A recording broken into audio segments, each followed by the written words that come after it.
even camping in one. So we're looking forward to that, and we're looking forward to having our special guest on, who's always fascinating. We're a little slow on the uptick tonight, but here they come. Jerry Plant jumped right in there at number one. Walter Swenson from Central Florida. Hello, Walter. Dante's down here in Port Charlotte.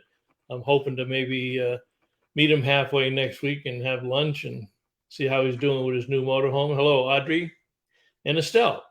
So the ladies are bringing in number 4 and number 5 slots tonight. So we're glad to have you there.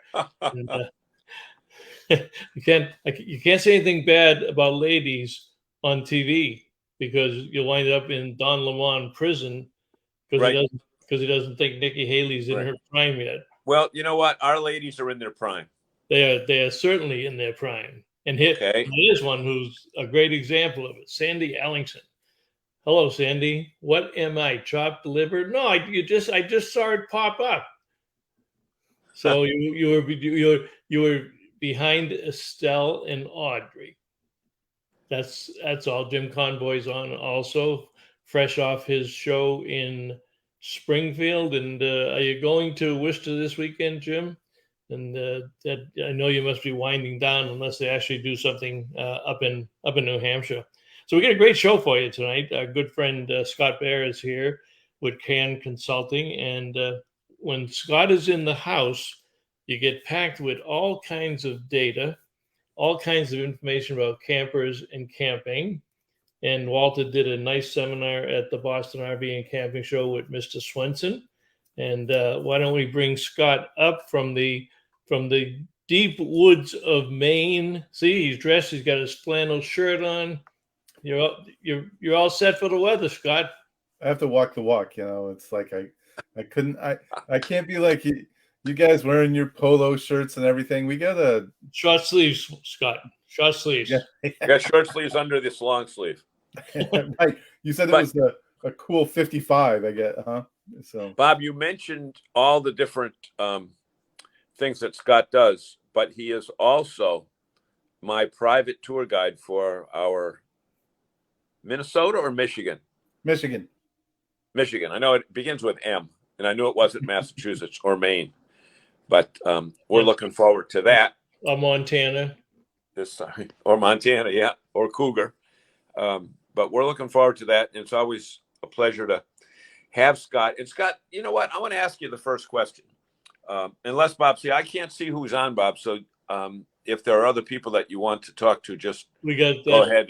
Cast of characters that I said, I just want to put up there for those who are following Jim Conboy around the show circuit. He is not doing Worcester, as is most companies. I think it's going to be a very small show. We only have, to my knowledge, Mans and Pete's, and we might have Seacoast. I didn't get a chance to talk to Kenny today, but I know he likes to go to Worcester when he brings the units back from Springfield. So it'll be a small crowd. I'm sure Sherry Fuller will be there because Sherry's like Pete's RV. They don't miss a show. But his next one is going to be Sun Mohegan. And then it's crazy up in New Hampshire. There are actually 2 shows in New Hampshire this year. They're competing for the dealer business and the campground business. And they have back-to-back weekends. 2 shows. They couldn't get it together to have only one show up there. So I don't know. Wow. I don't know what you're going to do, Estelle. So Estelle, give us the consumer report. Are you going to go to one of those shows, picking out one of your favorite ones? Are you going to go to both of those shows? Or are you going to say, "The hell with it. I'm not going to go to 2, and I won't go. I'll just stay home." So no, go ahead with the first question, John. Well, Scott, I just wanted to get your impression of the consumer segment that we did in Boston, because, one of the things about this particular show that Mr. Zagami and I have had the honor to host for 7.5 years is our audience is the most important element of our show. And without them, we don't have a show, not just because we need ratings, but because of the content that they bring into the forefront with every show. So that program that you all did in Boston, I'm sorry, I just yawled, but I've been down south. Were you practicing that while you were down Myrtle Beach? No, you know what? You just You just pick it up. Well, you know who else? You know who else does that is Hillary Clinton. We have a lot in common. Yeah.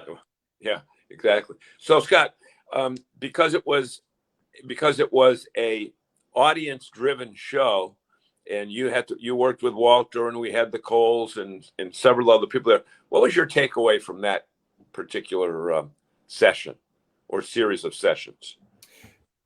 For me, my big takeaway is the kind of the smart inquiries by the people, the participants, the people who were a part of it.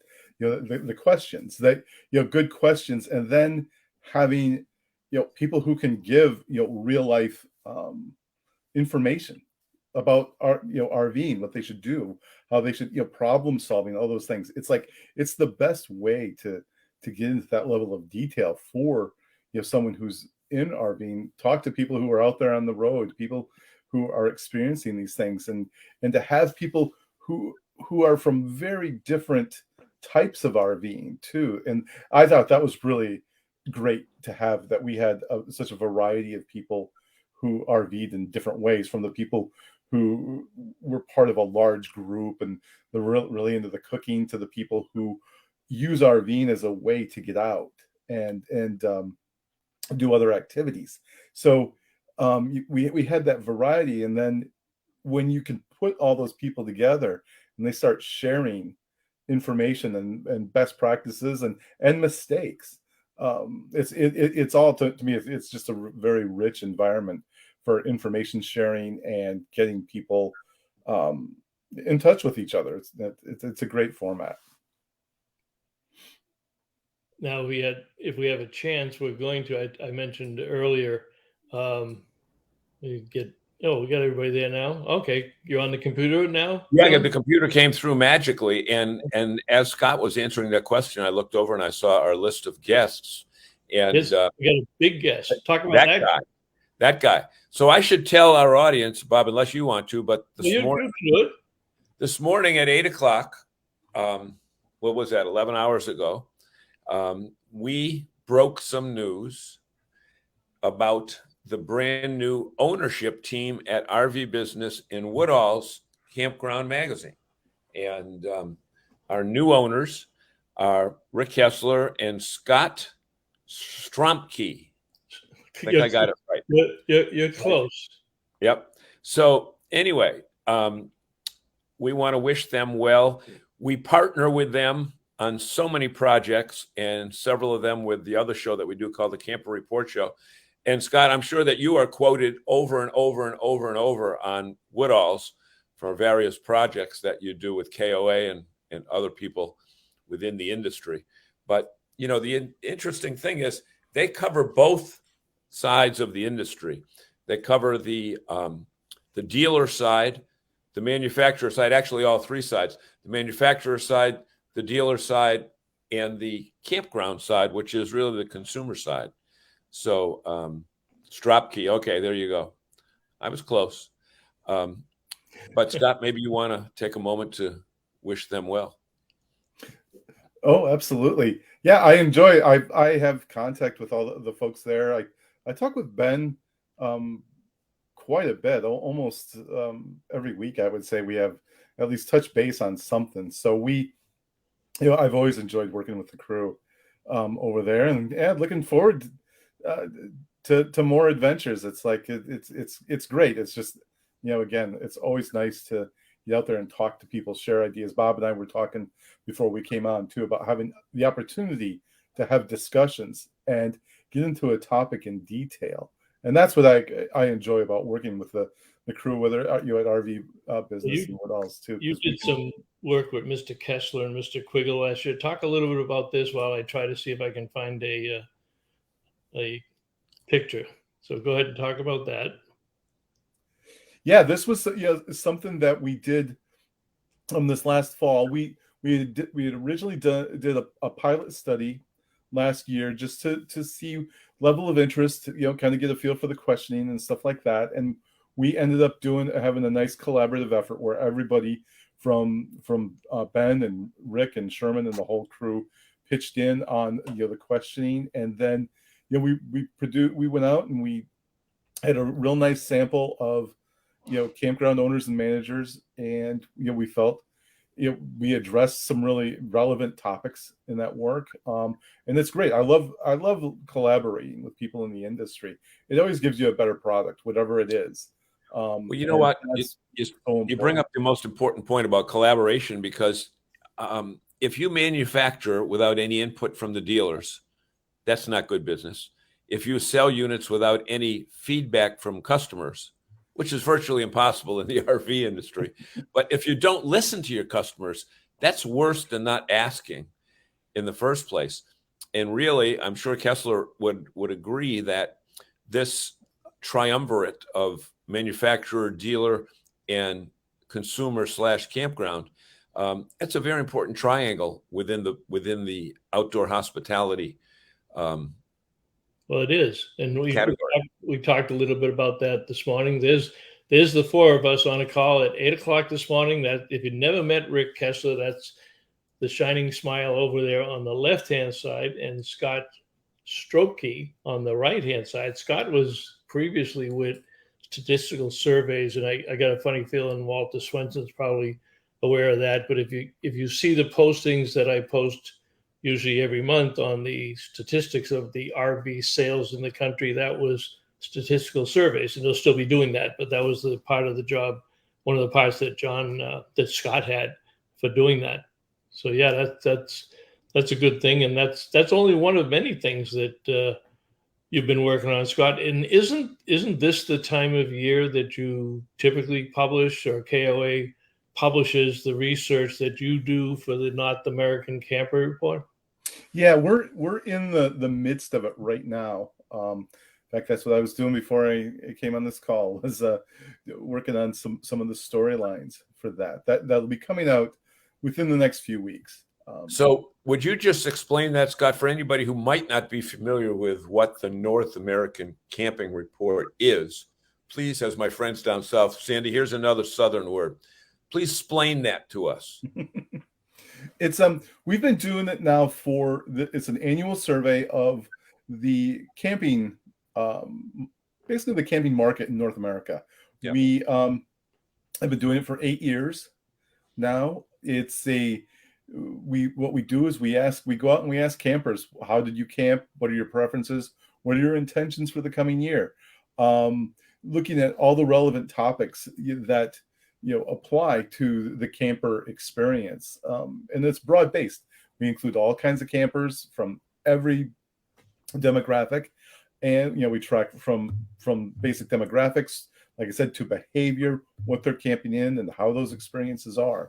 So in addition to that, we've been doing a monthly camping survey for the last 2 years, and it's not quite as high a profile because it is every month, but as an example, in the past year, we surveyed, including the North American Camping Report, we have surveyed about 19,000 campers, and we've hit hopefully just about every topic that would be of interest and relevance to people in the industry. It is done for the people in the industry, whether it's the consumer to the campgrounds, the suppliers, the manufacturers, and the dealers. So, it's a very comprehensive look at the camping market.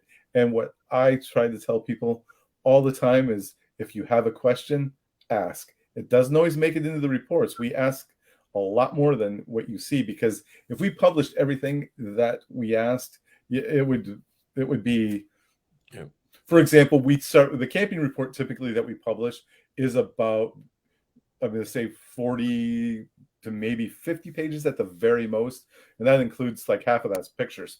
The report that I develop that we go through to pare that down is typically in the neighborhood of 300 pages.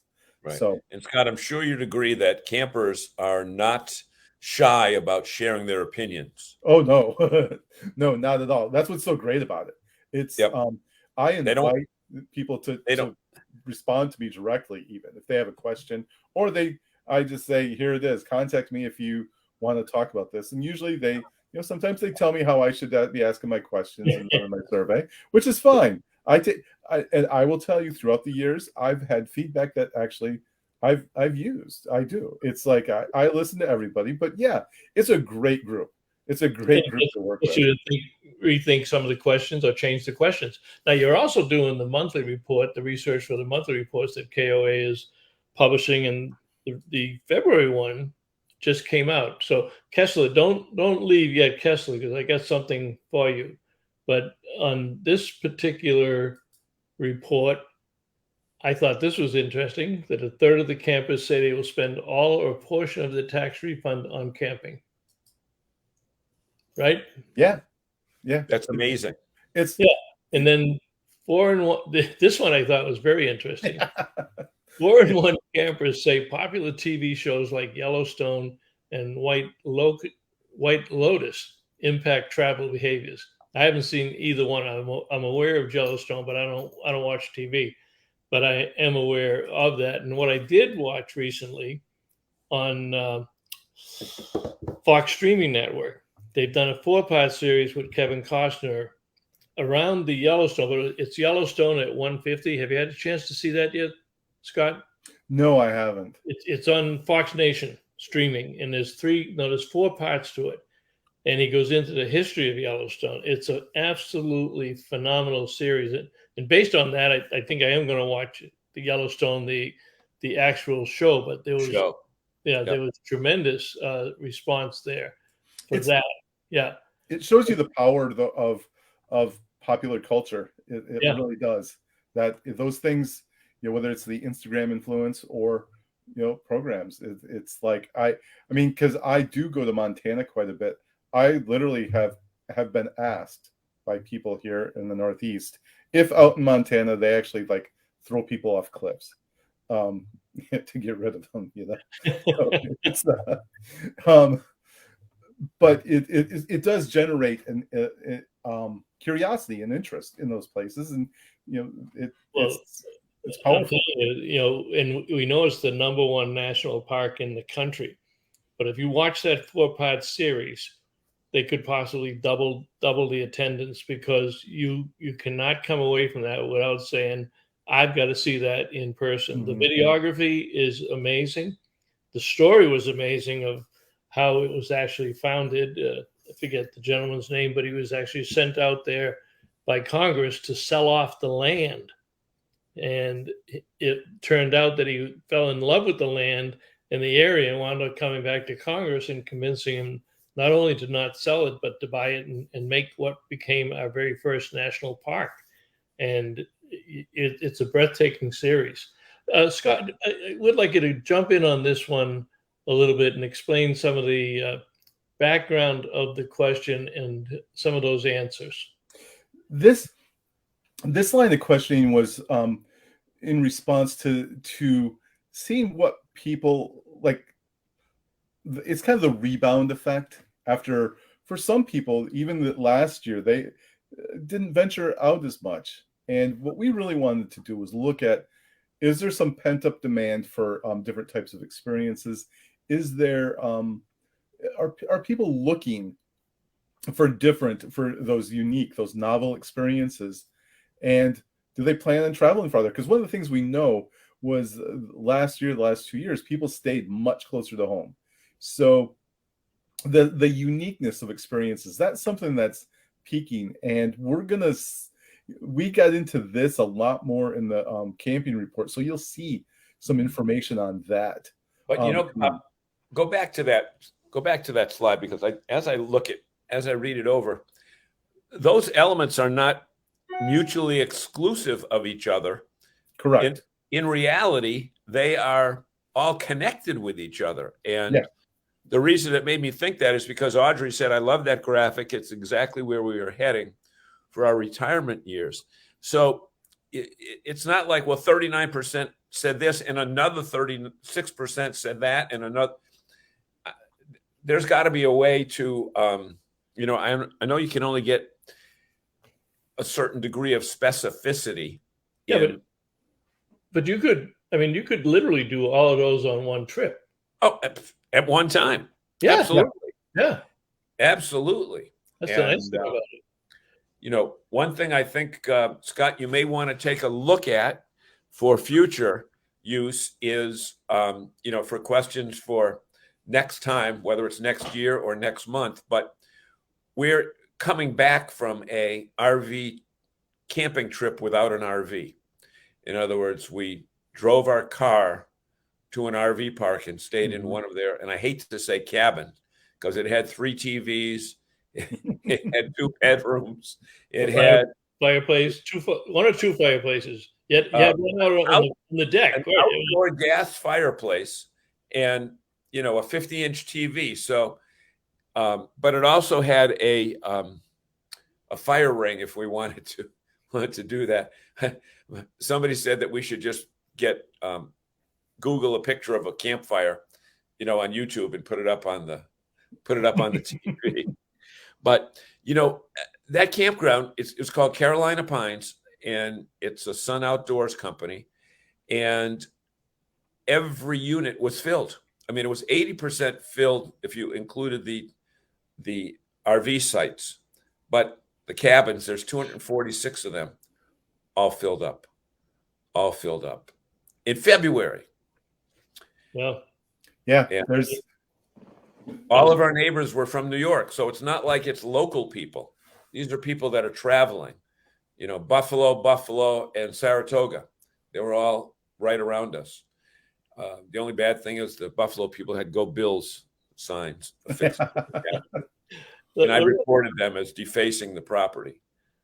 What about this one?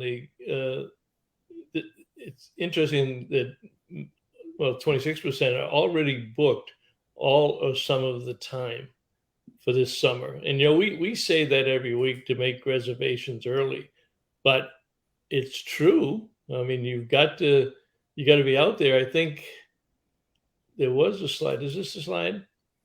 No, that was the ownership of the campgrounds, but there was another slide that said most people have already made them 3 to 6 months out. And Scott, when did you ask that question, Scott? The first of the month of January or February.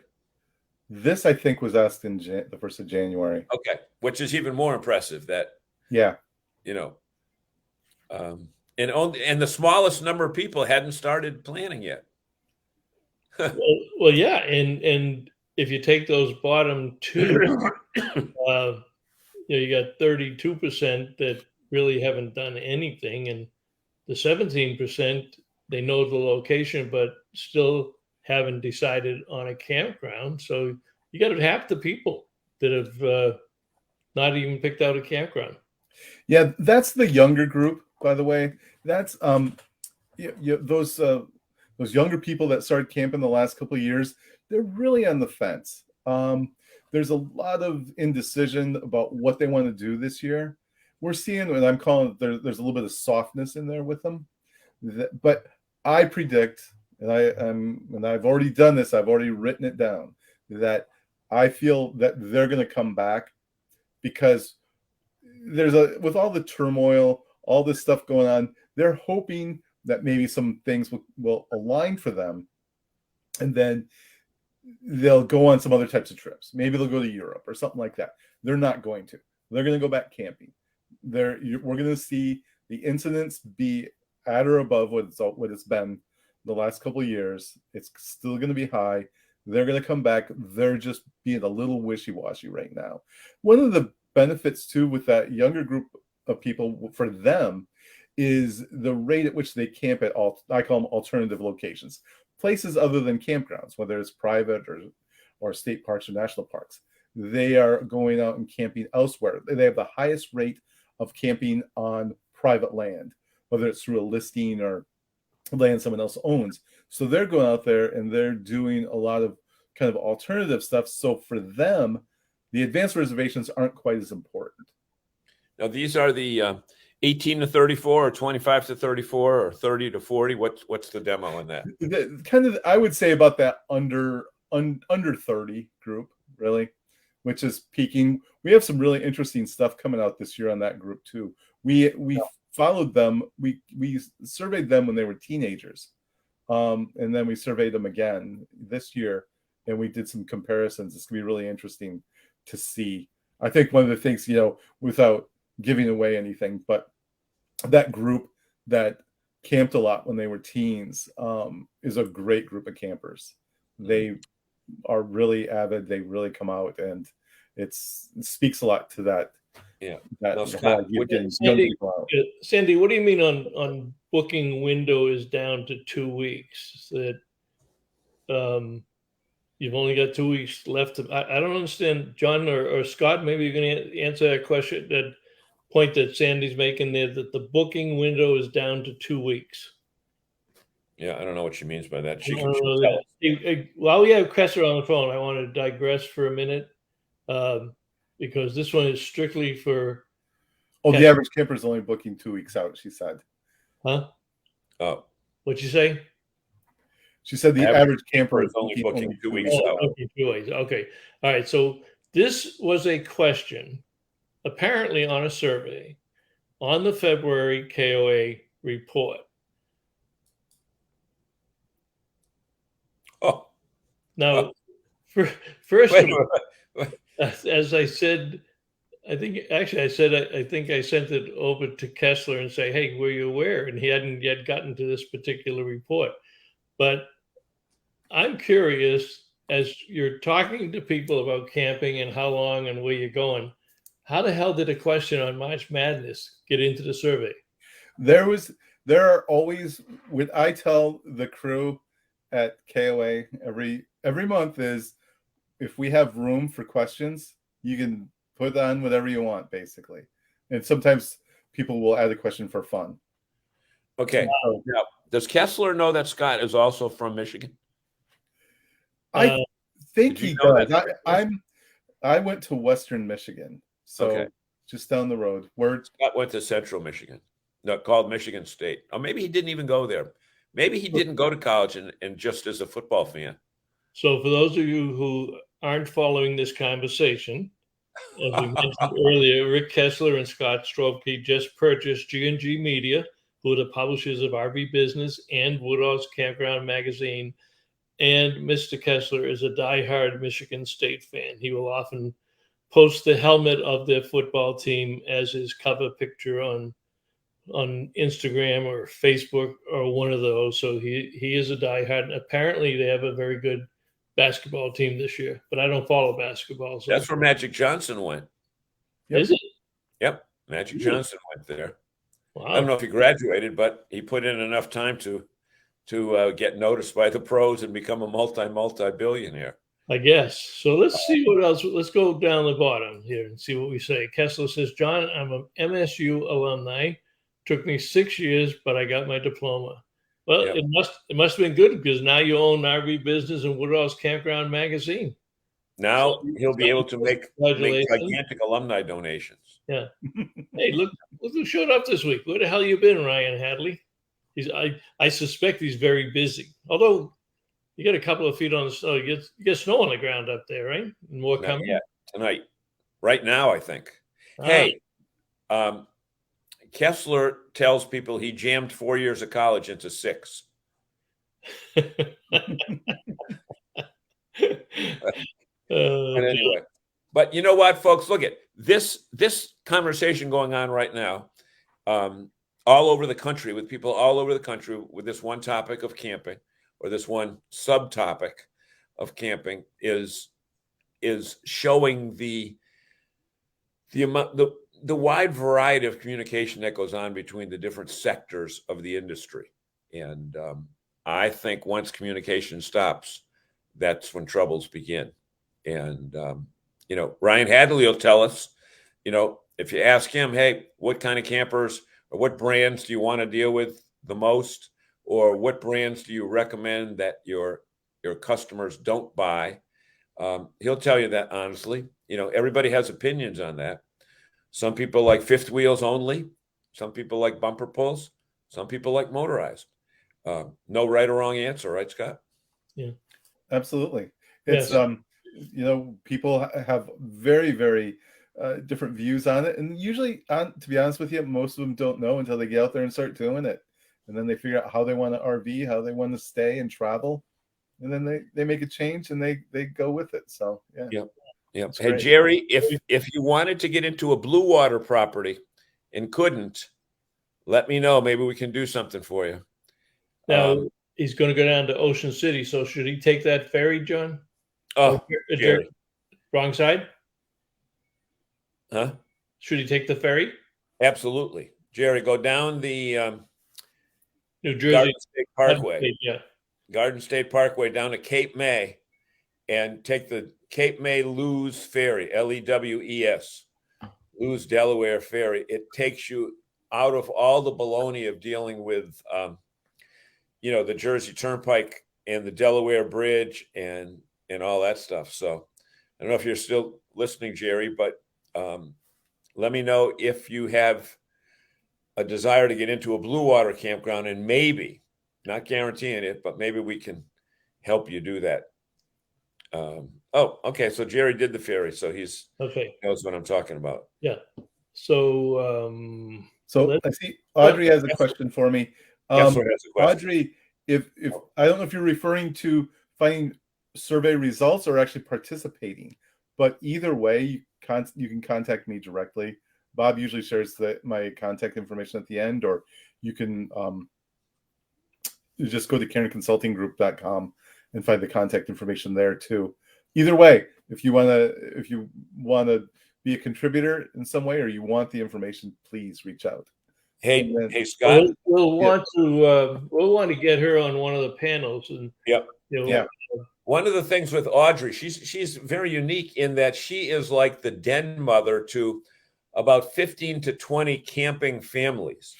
So she sets up their schedule in advance, usually right about now, right, Audrey?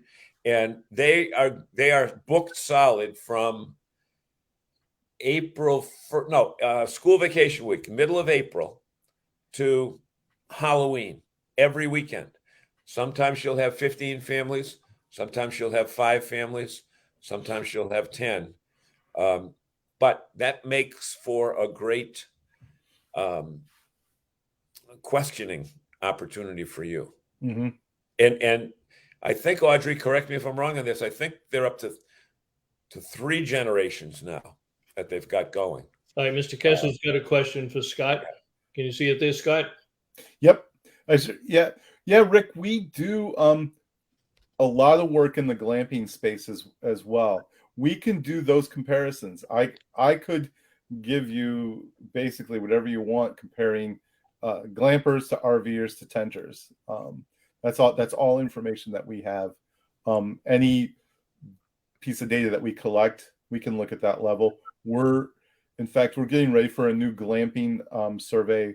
We're meeting on tomorrow, in fact, to get that launched. We did one last year that was done via the Terramore brand, but through the same organization, basically. So yeah, Rick, we have a lot of that. If you want to talk, give me a shout. We can talk about that. And Audrey, going back to your question, I don't know if you picked up last year on the North American Camper Report, but we'll be publishing that. And as Scott said, that'll be out within a month. And we'll have Scott on. We'll have Scott on to talk about the results of what was going on with that also. John, you briefly mentioned at the top about your vacation this week. Why don't you refresh the memory on that, and then I'm going to play that video that you sent me, even though it wasn't at the park that you had, but an interesting park that you found along the way. Well, one of the last summer when we were on our Do It Now tour, we traveled to a park. We checked to several blue water and sun outdoor properties because we had 3 to 4 weeks to do it. This time we had 1 week, and I said, I don't feel like unwinterizing the RV, but I want to go to a park because I just, I love hotels, but there's something magic about parks because you have an instant neighborhood and instant friends. So what we did was we booked a cabin, and I hate to use the word cabin because it's not really a cabin. It is a park model, with 399 square feet, with 3 TVs, a porch, an outside deck, a barbecue grill, a fire pit, and all the linens, laundry, knives, forks, spoons, pots and pans, everything. So all my wife. 2 bedrooms and a loft. What's that, please? 2 bedrooms and a loft.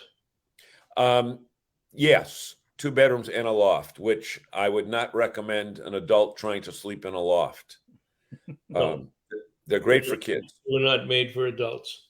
They're great for kids. So do a warm up for this video. Give us a okay. So one of the things that I did was I checked out some of the newer parks in the Myrtle Beach area, and I found this one that was close to us. That, very interestingly, there are a lot of RVers that are boaters, and what a lot of people do, and I found this out recently. A lot of people that have truck campers, what they do is they put their truck camper on the back and then tow their boat. So this place has a marina, and you can either keep your boat there year round, or you can RV there with your boat and use the boat. It's right on the Intercoastal Waterway. Let's show what you're talking about. What's that? Everybody, please? We are in beautiful Myrtle Beach, South Carolina, North Myrtle Beach, South Carolina. We are at, what's the name of this place? The Myrtle Beach Resort, North Myrtle Beach Resort and Dry Dock Marina. And I'm talking with Dina. And Dina, this is a pretty cool place with friendly people. Tell me how long you all been around and how big the place is and all that other good stuff. We've been here for 5 years, and we have about 246 sites, and we just add on cottages, which we have 8 ready, and we've got 4 more being built onto the site. We have a dry dock that's over there, and we have about 380 boats, and we have 60 wet steps out on the water. Oh, no, those are for transient people on the Intercoastal? They keep the boats here year round, and then I have about 8 transit slips that people can bring their boats in and stay here during the weekdays. Oh, okay. So could a camper come down here and meet their friend with the boat right out there? Mm-hmm. Okay. Yeah. So now this big building behind me, what's in that? There's people keep their boats dried out. We keep boats up to 28 feet in there, T-tops or deck boats. They pay on a 1-year contract. They can pay on a monthly basis, or they can pay it all up front. If you pay it all up front, you're saving a little bit of money. Get a discount. So it looks like your sites are size for just about any size rig, right? Yes, all of our sites are 65 feet deep. The ones you see with the premium sites, those are actually $10 more a night. They're good for when it's a rainy day or when it's cold. People will put a top around them. Oh, and then stay warm. Mm-hmm. But it also blocks the sun in the summer, right? Yeah. Yeah. Okay. So you said you've been here 5 years? Yeah. Okay. And you're developing a loyal clientele. It looks like you got a lot of seasonal people in the back there. Yes, we have people that live here year round on a month-to-month basis. We also have a tiki bar over here on the right-hand side. We have a band that plays here on the weekend during the summer from Memorial Day to Labor Day. In that building there? Yeah. Yeah. Up in there. Okay. We also have a flow rider over on the other side of the park. We're hoping to host a flow rider competition this year in August. Oh, that's that thing you try to walk on it, but you can't? Yeah, wakeboard or kneeboard. Okay. We're the only just like on the cruise ships. That had the flow rider. Oh, okay. So the Intercoastal must be pretty busy, right? Oh, yes, sir. During... we are a quarter of a mile south from the swing bridge. The Little River Swing Bridge. Oh, the swing bridge to let the big boats go through. Yes. Okay. And as I turn around here, I see a very nice store. Camping supplies, snacks. All your camping needs, your boating needs. We also have clothes in there that if you forget anything, t-shirts, towels. We have all your essential needs. There we go. So tell us where we're at and tell us about a website. We're located at 260 Old Crane Road in Little River, just outside of the North Myrtle Beach. Okay. We're about 6 miles from Calabash, North Carolina, on the North Carolina line. Our website is North Myrtle Beach RV Resort and Dry Dock Marina. Our phone number is 843-390-4386. Okay, is this where the Little River Band came from? Yeah. That really? Yeah, this is actually the county, but we are also considered the city. Oh, okay. Upps County and the city all at once. Yep. Okay, my friend. Thank you so much. Folks, if you're looking for a new place in an old RVing capital of the East Coast, I think it would be, Myrtle Beach, you might want to consider coming here or taking a boat ride too. So that's the scoop. Dina, thank you so much. Thank you. Everybody. Now, I sent you the wrong video. The other one had B-roll, and it showed pictures of the cabins, and it showed the boats and all that other stuff. But in the haste of putting this together, I sent you the wrong one, the uncompleted one. Oh. But Audrey says she thinks we saw that last year when we took a boat tour. Yeah, it's north of it's in North Myrtle Beach, north of Barefoot Landing. And how long has it been open, John? 5 years. 5 years. 5 years. And and they do a ton of business this year with year-rounders that they have lower rates, so people stay there year-round and keep their units there. Especially the local people keep them there because the rates are low, and they go to work during the day and come there for the weekends. So see a lot of different opportunities, Scott, with different activities. You know what those flow riders are? They're on the back of the big Norwegian, the Royal Caribbean cruise ships. And what they did, they're the only campground I know that has a flow rider. And they have contests and brings people from all over the East Coast to participate. So what's a flow rider? It's like a wave machine that people try to boogie board up it. And like kind of like surfing. But anyway, John would not have let Bob off the hook. I don't know what he meant by that. Who said what? Don Hawes said John would not have let Bob off the hook. Oh, maybe if I put you on the flow rider and I wouldn't turn it off. Is that what you mean, Don? I don't do water sports. No. And we know that Zagami doesn't do electric bikes either. Right. We noticed because it looks so new. Yeah. Audrey. Yeah. That's what she said. I think we saw that last year on the. Oh, look! I didn't realize Bill Sell was there. But on the rider, you don't die when you fall off. But yes, can I do it and hold a glass of Jack Daniels at the same time?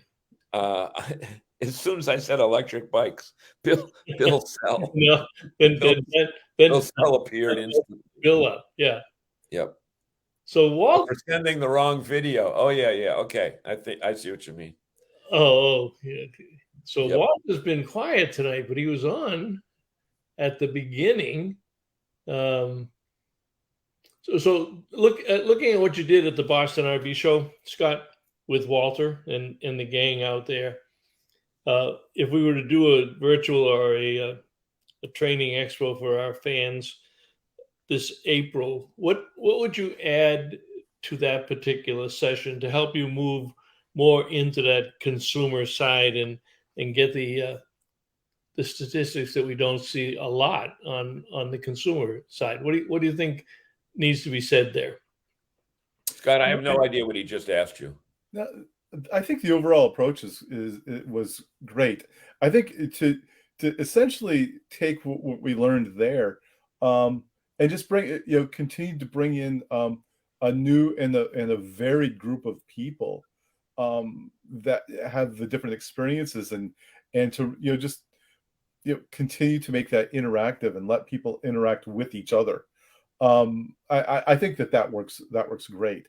That would be my whole take on it is, just looking at I'm really interested in a lot of the newer people who are coming in and pairing them up with experienced people and having them have a conversation, back and forth, and ask questions. I think that to me is so valuable for everyone, and for me selfishly to learn from that. That was one of the intentions of that seminar when Walter first proposed it. Did we live up to the potential in terms of the audience? Did you get a lot? Because that's why we're considering another, either a virtual or a full day expo of just educational, not product displays, just educational sessions. And we would gear that towards all of these first time buyers, all of these new people that are coming in, to really get a sense of how they're going to impact the industry. Did we do okay, or do we do great, or do we have a lot more work to do to get that kind of an audience? I don't think it's a real heavy lift, to be honest. I think I think it's pretty easy for us to do the outreach and bring those folks in. I think once you put the word out there, I think every time I've gone anywhere and done anything, people in this community, the RVing and camping, want to participate. The people want to share. They want the experienced people want to help the newbies. The newbies want the information, and it's just the reception I've received has always been great. Good. Sandy's got a question about the industry conferences. I'm at the moment I'm not scheduled to speak at any of the park conferences. I typically speak at some of the outdoor recreation conferences. So like, for example, like Utah, for whatever reason, they love having me there. I speak there almost every year. I speak here in Maine quite a bit at our outdoor rec conferences, and I don't actively go out and seek that, but if someone asks me, I will. How's that? Just because a few years ago I spent so much time on the road, I'm like, it was a lot, but I enjoy doing it, by the way, Sandy, and I'll do it anytime someone asks. Okay. Well, now you can do it virtually too, Scott. Yeah. Ryan says, I would help with that. I assume he's talking about if we do the conference. Of course, Ryan was one of our speakers also, and we would certainly have a similar to Boston, Ryan, we would do a technical track and we would do a lifestyle track, but just make it a dedicated training and education program. And the stuff we're kicking around is, do we go back and do it virtual? Do we do a 1 day, or do we do a 2 day? 2 day might be a little bit tough coming out the gate, but we want to prove that we can get people to come to an educational conference as quickly as they would to a product show, such as the consumer shows that have been running around New England for the last few months. Sandy says, we need to do a video of you with your updates that can be shown at all of them. Let's get you at the Florida conference this year in May. All right. That's a great idea. Is that the Florida Alabama conference, Sandy, or are you talking about the New Jersey folks that come down to Florida? Because I think that's actually this month in Orlando. But either one of those would be a very good idea.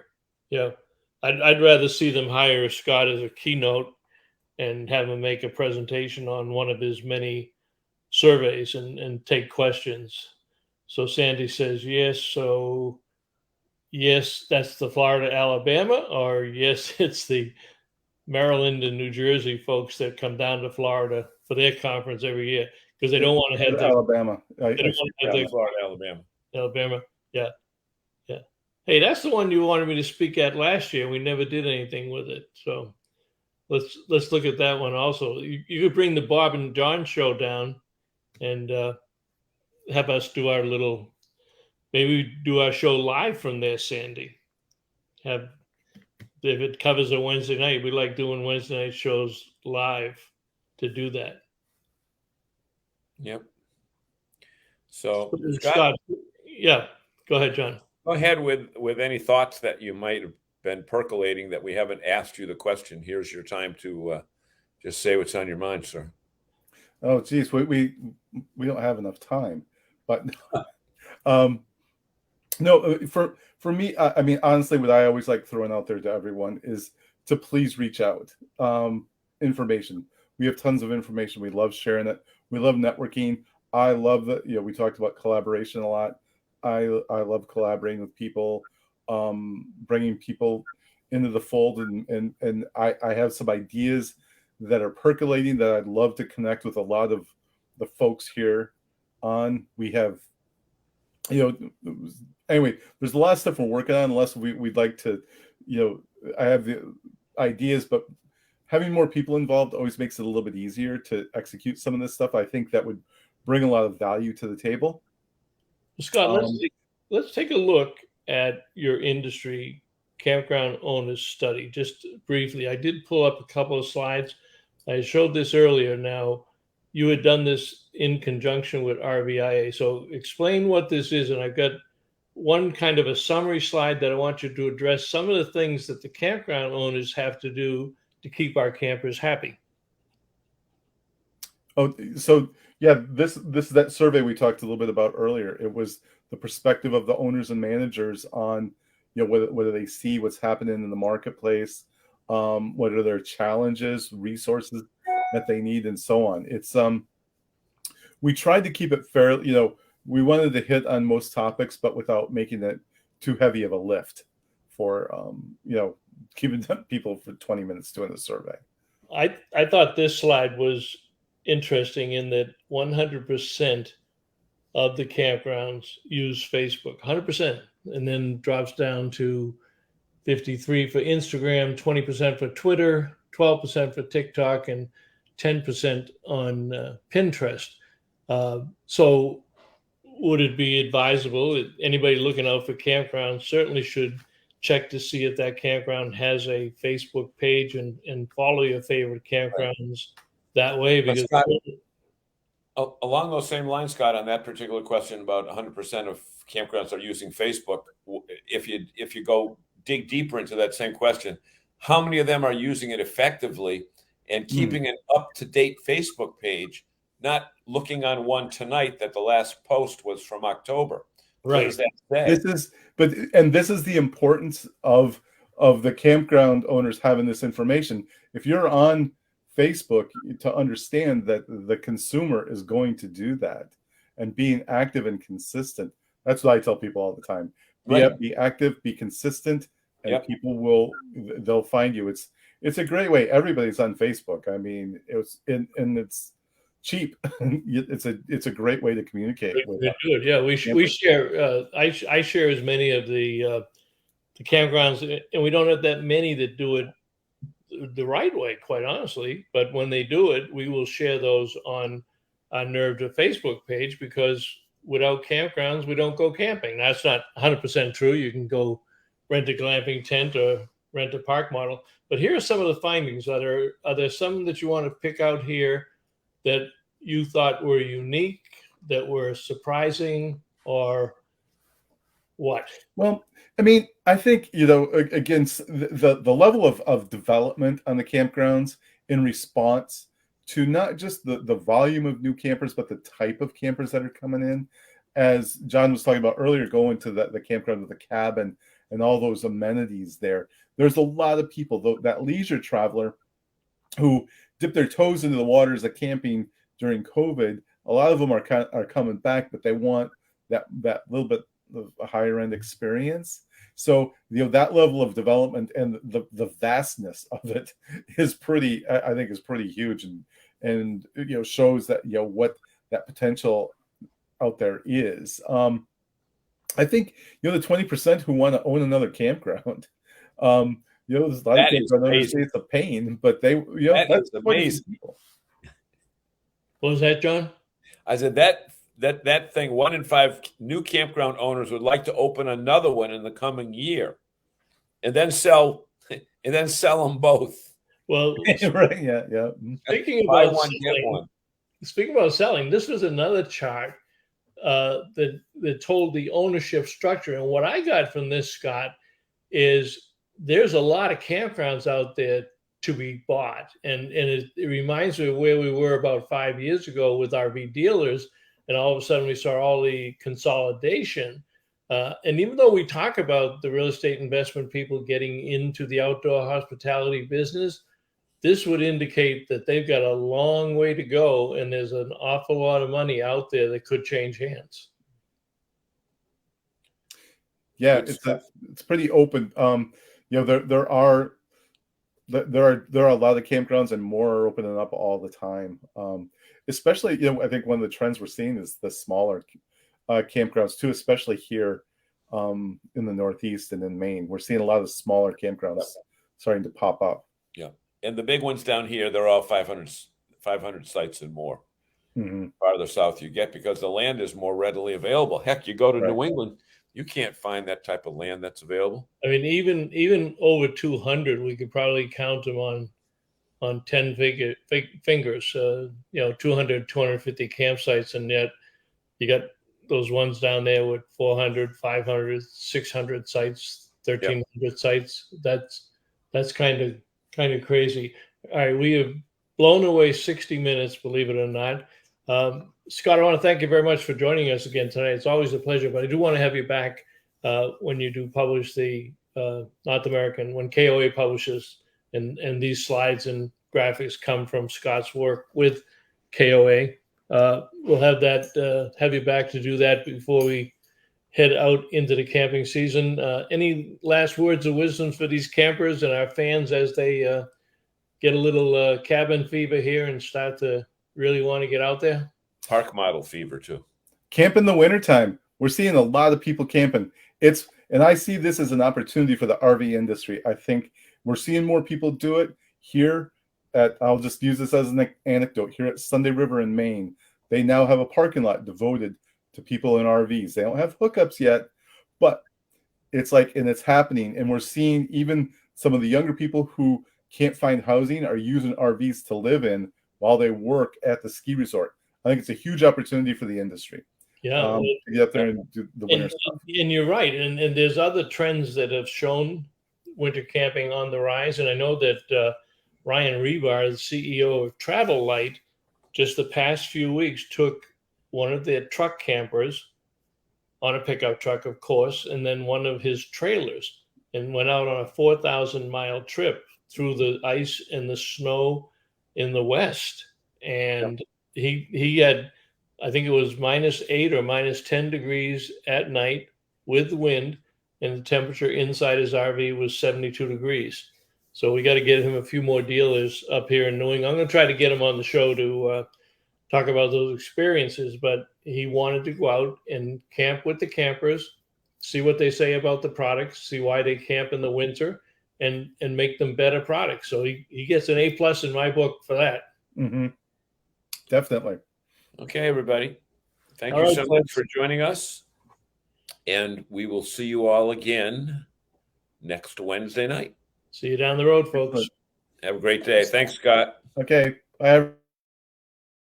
This edition of RVing in New England was a presentation of the New England RV Dealers Association. Thanks for watching, and be sure to like us on Facebook, YouTube, and Instagram.